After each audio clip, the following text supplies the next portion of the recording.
Hello YouTube and welcome to my new challenge.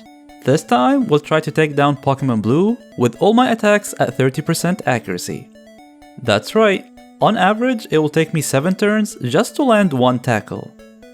That is so not what an average is, but it makes me sound smart, so I'll go with it. This is fine. I got all my wisdom teeth extracted recently, so I decided to name the rival after my current worst enemy. We get caught by Professor Oak, so now we have to choose our starter. I picked Bulbasaur, which you'll see why soon, then fought Oak's dumb grandson. It wasn't bad actually, I was able to land 3 tackles, before he finally decided to use Scratch to end my misery. That kid is as bad as your memory. After losing the first battle, I caught a Nidoran, then lost a second one, and a third, and a lot more than I'm willing to admit. Until I made it through the Viridian Forest. I'm going to use all the tricks and experience I got from my level 5 only challenge, but first, I need to take care of Brooke. So, I need to start by making my Bulbasaur reach level 13. Since I like to pretend that I have a life, I decided to speed up this part. I had 4 wisdom teeth extracted, yet this was somehow still more painful to go through. After catching a few Pidgeys and reaching level 13, time to challenge Brooke. With 4 times weakness to grass, this is going to be easy. Not really. I run out of Vine Whips before killing him. Once that happens, my team doesn't stand a chance. So, my plan is to survive until I land 2 Vine Whips, and it actually went really well. The one time I get it, he didn't even use attacking moves. After celebrating our first badge, and before heading to the next town, I need to fight a bunch of nobodies. I had to listen to this kid fall in love with his shorts over 7 times. As I get excited every time I land an attack. And by excited, I kinda mean, hey, I might not die this time. Just before I was about to finish this section, I encountered the scariest Pokemon for me in this challenge. A Metapod.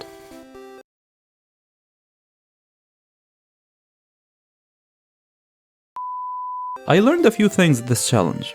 1. I don't really like the decisions I make in my life. And 2. These 5-turn trapping moves are bullshit in Gen 1. I should use them more often. A few moments later. I can't believe I'm looking for a Pokemon that can learn Rap. And not the cool kind. As we proceed, I bought the Magikarp, caught a Clefairy, then decided to catch Sandshrew because he learns Fury Swipes. At level 38. Never mind, screw that. At this point, I was trying to decide whether to start with the rival or Misty. Okay, here's the plan with Misty. I'm gonna throw stuff at her face to deal damage, and then bring out my Venusaur last, to hopefully clean up the rest. Everything worked out as planned. For Misty, that is. So I decided to do things differently. I will reset until I land Leech Seed, then swap. She always starts with X Defend. I don't know why, I don't really care. I'll take it. I noticed a lot of improvement once I did that. This was actually my first attempt after landing Leech Seed, and I barely make it on 9 HP. Mostly because I got really lucky with my Vine Whips. So we get the second badge, and that's great and all, but what am I gonna do with the rival? I figured I'll do what I do best. Die. Now I get experience by losing to the rival over and over and over and over. Money is not really a problem, because I don't have any. What I need here is to get my Nidoran to level 16, evolve it. Did you know that if you level up but get wiped out, your Pokemon doesn't evolve? Yeah, I didn't. Then used Moonstone to get my Nidoking. I repeat the same plan that I used with Misty.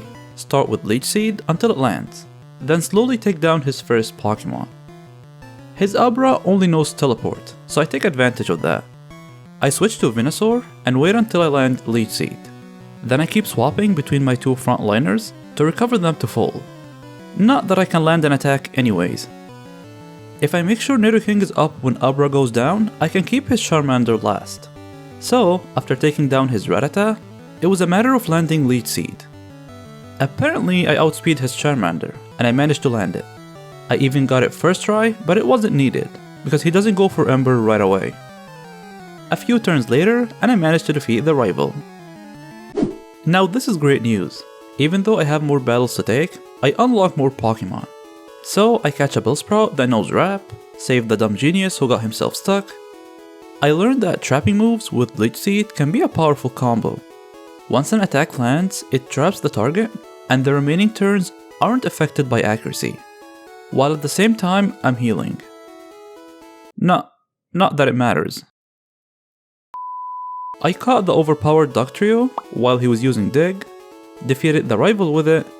Did you know that in Gen 1, if you transfer all your team and keep one faint-hit Pokemon, you get transferred to the Pokemon Center? A few steps later. Next is Lieutenant Surge. This is where we get to abuse the AI and the lack of diversity in their attacks, thanks to the Dugtrio we caught earlier. Raichu can't hit us at all. Pikachu can only attack with quick attacks, that only leaves Voltorb with Tackle and Sonic Boom. I can also play it safe and start with Leech Seed if I wanted to. 3 digs and the fight was over. 2 turns move like Dig are also great with Leech Seed, since the first turn doesn't rely on accuracy, so I at least waste a turn, get healed, and deal damage. Yeah, I'm that desperate. With the 3rd badge unlocked, we eventually reach Celadon City, and boy does that change the game for us, because now we can buy the TM7. If you're one of those people with, a life, you have no idea what TM7 is. TM7 is Horn Drill, a one-hit KO move. If all my moves are 30% accurate, one-hit KO moves are the best attacks I can have. Now if I land an attack, I can kill the enemy instead of just damaging it. And in Gen 1, one-hit KO moves require the Pokemon to be faster, not higher in level. It is really important that I keep that in mind, because it will be important later. Right now, I only have one Pokemon that can learn it, and that's Nidoking. Let's give this a try with Erica. For Erica, I make sure I start with Nidoking, and land Horn Drill at least once before I continue with the battle. Once that happens, she brings out Tangela, which is really weak and only has one trapping move, so Dugtrio can take care of it. Her final Pokemon, Vileplume, will always use Poison Powder if you bring out a Grass and a Poison-type Pokemon. Again, one of the tricks I learned during my level 5 only challenge. I got really lucky with my tackles and only missed a couple, but she can't hit me anyways, so this battle is basically free. With almost the entire map unlocked, I caught a level 30 Hunter, and between dying, running out of power points, and dying, I crawl my way to the next town. Next we'll wake up the Snorlax, kill the Snorlax, and now that we can reach the Safari Zone, grab every useless moving Pokemon out there that can learn Horn Drill, or a one-hit KO move. With my team ready, I can now challenge the 5th gym. I'm gonna penetrate these fools. That sounded better in my head. It's hard for Koga to kill my Ivysaur, even though it's weak, so I'll start the battle by using Leech Seed. Now here's something I did not know about the game. I bought the TM Double Team from Celadon and taught it to my Nidoking. It turns out this move, for some reason, is not affected by accuracy or accuracy checks. Not only is it at 30% accuracy, but I got hit with Smokescreen multiple times, and it still did not fail once. I'm going to guess that similar moves like Substitute all have the same effect. Correct me in the comments if I'm wrong, I'm not entirely sure. Also, not sure if that's considered cheating or not, but I decided I'm not going to use Double Team unless I'm against a Pokemon that can't attack me at all, because in that case I could have maximized my evasion even with the 30% accuracy applying to the move. Also, if it helps, I didn't land a single Horn Drill this battle. He did miss self-destruct however, so life is good. Not for Koga. Once again, time to abuse the fastest Pokemon in the game. That can learn Horn Drill, that is. During some of the story events, I spent close to 30 minutes without landing a single hit. Does 30% mean something else in the real world? Then challenged Blaine. With 5 Pokemon all with one-hit KO moves, Blaine did not stand a chance. Even though I couldn't land one-hit KO moves on his Rapidash and Ponyta because they outspeed me, Surf was still enough to take them down in one hit. With 6 badges down, time to drill my way through Sabrina. Nope, not better. I tried Sabrina earlier and I could not defeat her. Her 2 main threats have the highest speed stats in the game. That's why I had my Ponyta evolve. Rapidash with trapping move Fire Spin and the one-hit KO move Horn Drill is going to be really important. Or at least that's my plan. Nothing on my team can outspeed her Alakazam, so one-hit KO moves are not an option here, because it will always fail. In fact, I couldn't do anything against her Alakazam. If he doesn't straight up kill me, he uses Recover and heals the damage I deal. By the time I can land another attack, he's back to full. I tried many times, but it did not work, so I had to do something different. I remembered I had the TM Toxic, so let's give that a try. I didn't even move from Sabrina's side, which is not awkward at all. I lost the first time because she healed with Hyper Potion, but I noticed the progress. So I kept trying the same strategy. The plan is to get it poisoned and maybe use Fire Spin to trap it as it spams Recover. I get lucky and land both attacks, but I still go down to a crit. Now comes the only Pokemon that can match her Alakazam's speed, Dugtrio. I kept going for Dig to hopefully waste time. I didn't land the attacks, but Toxic was enough to take it down. Finally, we got rid of that stupid Pokemon. I was also able to take down Giovanni, and he helps us even more by giving us the TM27. Once again, for those of you who go outside, and for some reason are still watching, that's a one-hit KO move, Fissure. Now, not only does my Dugtrio learn a one-hit KO move, but I can finally hit Ghost types, and right before the Elite Four. With my current level range, I did not stand a chance against them, so some leveling up is due. Once I'm ready, I challenge the first Elite member. Let the fiesta begin. With Horn Drill, I was able to take down Dewgong, Cloyster, and Slowbro. Needless to say, that never happens. Stomp for Jinx, so clearly Tauros is the winner. Not sure of what exactly, because we're all losers here. After watching my Tauros die, Nidoking ended our misery with one Horn Drill. Starting round 2 is Venusaur, one Razor Leaf for the big snake, and Leech Seed on Hitmonchan. I'm not sure what to do next, I did not expect it to land. So I just used Dig to waste time before Dugtrio goes down. I'm giving this one to Venusaur.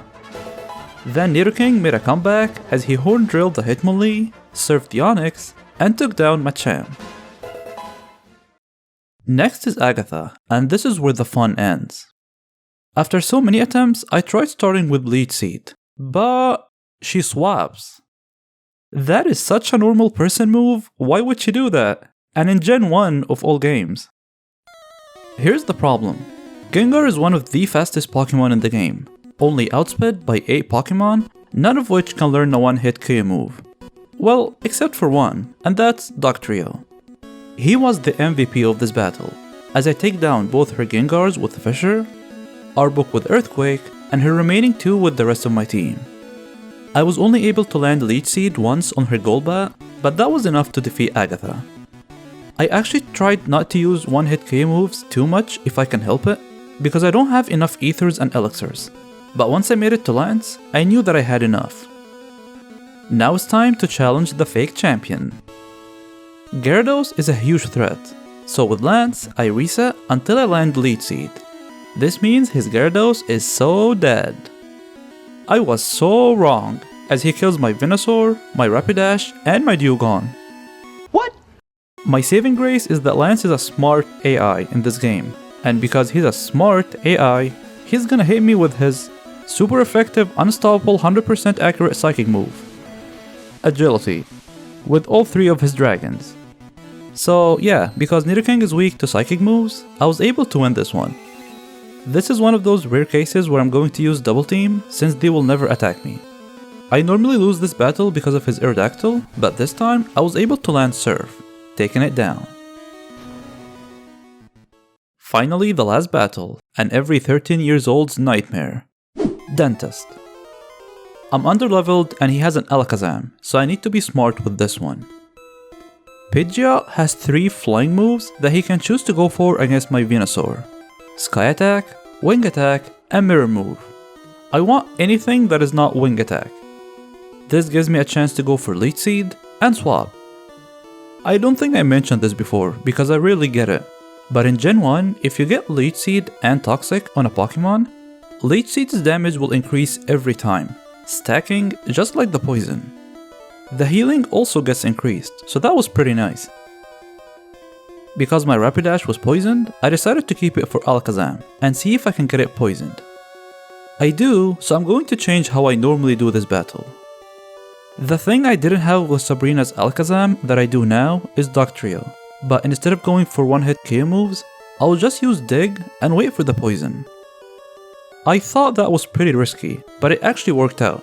The poison kills it, and I even land an attack. Rhydon then goes down to Fissure, and he brings out Executor next. Dewgong's speed doesn't allow him to land Horn Drill on a lot of Pokemon, but Executor is one Pokemon he does outspeed, so I was able to land Horn Drill. All the great progress we made this battle was gone by a stupid mistake that I make here. His final Pokemon Charizard takes down all of my remaining team, including my full HP Nidoking, after I failed to land any Horn Drills. And this is the mistake I made. I tried landing Horn Drills with Nidoking, who doesn't even outspeed the Charizard. The attacks weren't missing, they were failing to go through because of the speed difference. I'm just used to missing Horn Drills that I wasn't paying attention. I only have my Tauros left, so now it comes to I either land my Horn Drills or this one is over. I am way under level to take him down with normal attacks, even if they weren't 30% accurate.